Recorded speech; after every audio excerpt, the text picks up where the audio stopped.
Boxing King Media in association with Boxer Ben Davison out in Sheffield. Your charge, Shabaz Masoud, lost his cool there. Would you agree? No, I just think that he's motivated. Both guys are motivated. They don't. Neither guy's going to want to lose an inch in the build-up to the fight mentally, and it's probably the first properly build 50-50 fight for both guys. So that's where that really comes from, and with experience, as you go up the ladder and have more of these experiences, that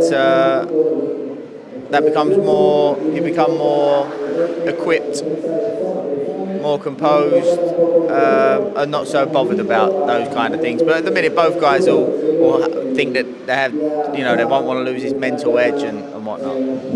I asked both of them this question as well. Jack's superior amateur experience, how key is that in this fight?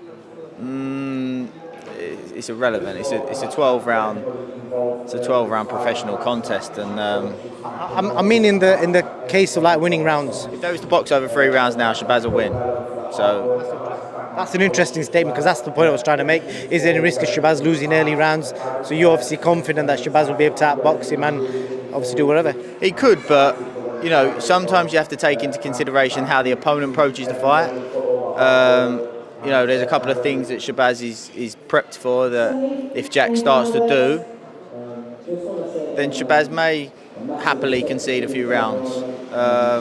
If he doesn't, because Jack's a versatile fighter and you have to accept that, so you have to be prepared for a few different things that he may, a few different ways that he may approach the fight. So Shabaz is prepared for that, and that's what I mean about maturity, professionalism, and that's what I'm talking about when I say it's a professional fight. So I believe that Shabaz can control the fight throughout in any way. You're not worried them sort of scenarios can sometimes make fighters kind of leave the game plan behind and just go in looking for a knockout? No, because that's not what he's going in looking for.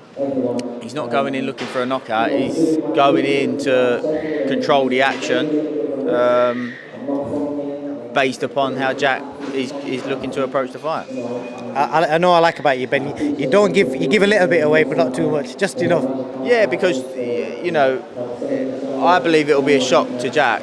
It will be a shock to Jack. Like, I know that Jack's father saying that he's been in with, it'll be nothing new, but it will be something new. I don't care about this Olympic medal, that Olympic medal. Shabaz's IQ and the way he'll approach the fight is something new for Jack Davison. Good stuff. And just a couple of quick other topics I want to talk to you about. I'm sure you'll have seen it online through Geordie's bashing of Tyson Fury when he interviewed him last week. He obviously put it on him about the Chisora fight.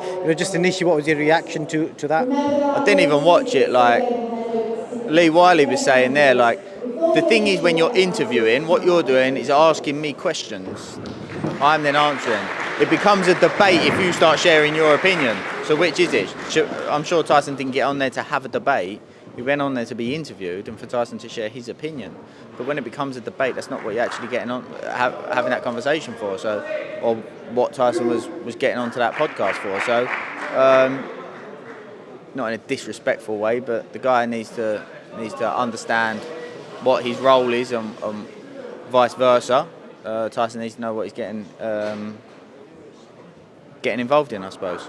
That's quite a fair evaluation of it. I've not heard anybody else say that, but I agree with that, because as media, we get asked all the time, what do you think of this fight, what do you think of that fight? And I deliberately don't say anything because it can come back to haunt you. So yeah, fair opinion on that. And what did you make of, obviously he's been in the news again, he went from being a hero, being built up on Twitter for his questioning of Tyson Fury to, obviously he made some comments the other day, I don't know if you saw them or not.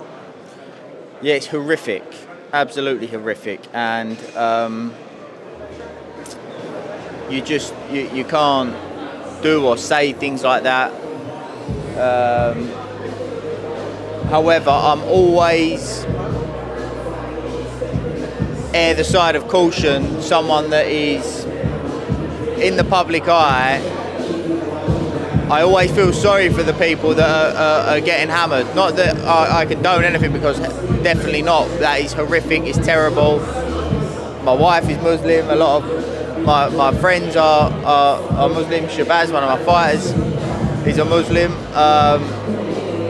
I just, in this day and age, you know, people are going to make mistakes. Again, I don't condone it, but I think that we have to be careful with the amount of hate that people can receive with the power of the internet. That people do silly things in the moment and act on emotion, and we don't know what people are going through in their lives, and people do make mistakes. So I think we have to take that into consideration as well. I haven't seen it, and I know that he's done an apology video. I haven't watched it, so I can't really have an opinion on that. But I'm just giving you how I always look at these situations. I was very similar with the Conor Benn situation. So, yes, I'm just always wary of that, because life's tough for people. People make mistakes, and I just think people that are in the public eye is scrutinised, rightly so. You can't condone saying things like that, but I just worry about this people and suicide and mental health and things like that, you know, because I've been through it myself. I've been through it with fighters, so I always have that in the back of my mind. Man, I really appreciate your time. I want to shout out Brains Pure CBD. Where can people buy that from? Be in the stores soon, so look out. Thank you. Cheers.